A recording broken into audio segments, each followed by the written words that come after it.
Hello and a happy new year to everyone. It is so good to be with you all this morning. And as you can see, I'm sitting next to my Christmas tree. It's almost time to take my Christmas tree down, but before I do this year, I thought I would go through all my decorations and see if there are any that are a little tired or worn that need thrown out to leave space for new ones perhaps in this coming year. So, easy. Well, not as easy as you would think. For example, I've got decorations like this. This is a little kangaroo all the way from Australia with his Christmas presents. And this one was given to me by my brother and sister-in-law who live there. And when I look at this decoration, it reminds me of them. And I've got other similar decorations like this, so I can't really throw these ones out. Then we've got ones like this. This is a Delft blue Santa Claus all the way from the Netherlands. And we must have picked this up in one of our fun family holidays there. And I can't throw this out because of the memories of these holidays. And I've got other similar decorations from around the world, so they have to stay. And then the ones with the children's names on it or our initials on it that have been gifted by people. Sometimes when the children were very young, or babies even, these decorations were given. And I can't throw these out either, sentimental value. So you can see how hard it is. But this is the time of year where we start trying to declutter our lives, and we might want to stop or start doing things new at the beginning of the year in the hope that we'll carry this on throughout the year. Sometimes we call these New Year resolutions.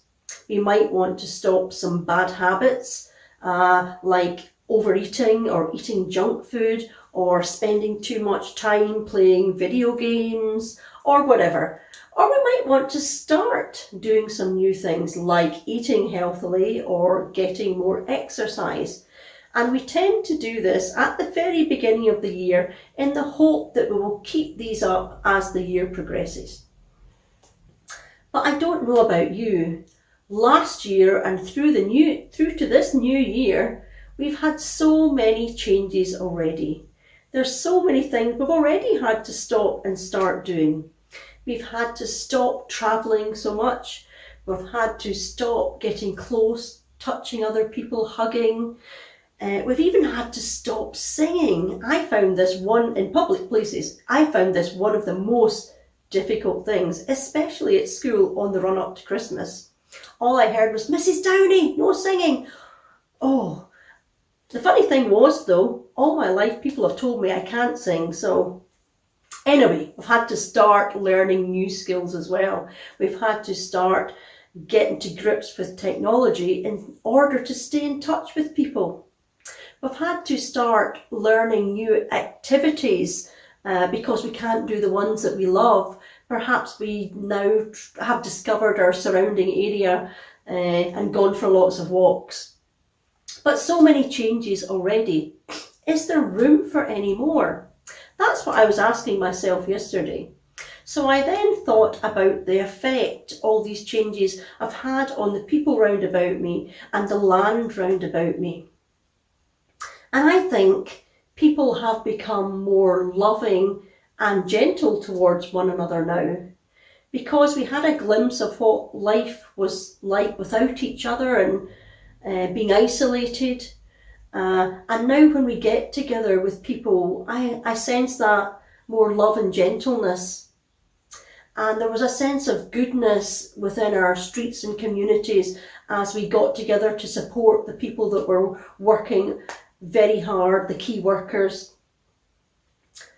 And I also think there was a joy of knowing that we were all in the same boat, and we had to have faith in the people, that our scientists, our doctors, our leaders, to help us through and to keep helping us through.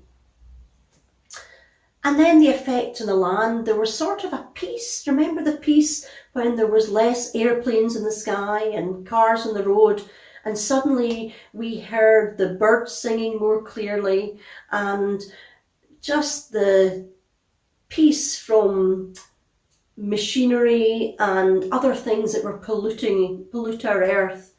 That was lovely to see. And then also there was patience. Boy, did we have to learn to be patient.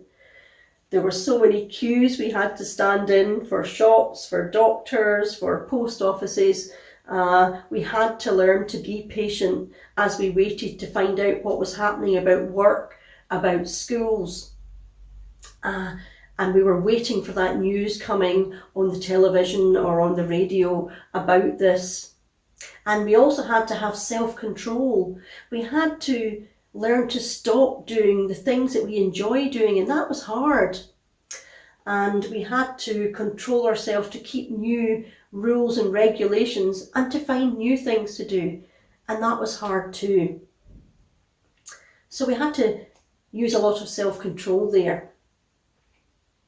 So that's what I was thinking of yesterday, and it came to me that in that there was love, joy, peace, patience, goodness, faithfulness, gentleness, and self-control. And what are these things? These things are the fruit of God's Spirit.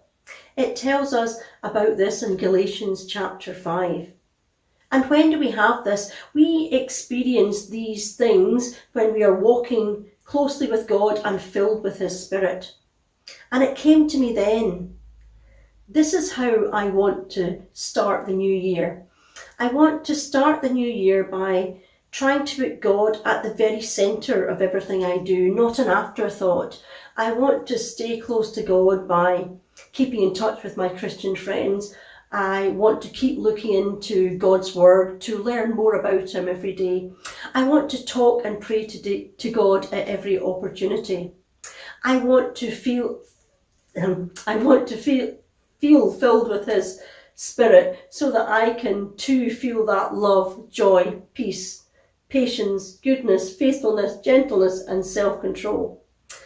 And I also hope that if I'm filled with this, this might flow out to the other people I come in contact with. So these are my thoughts for the new year.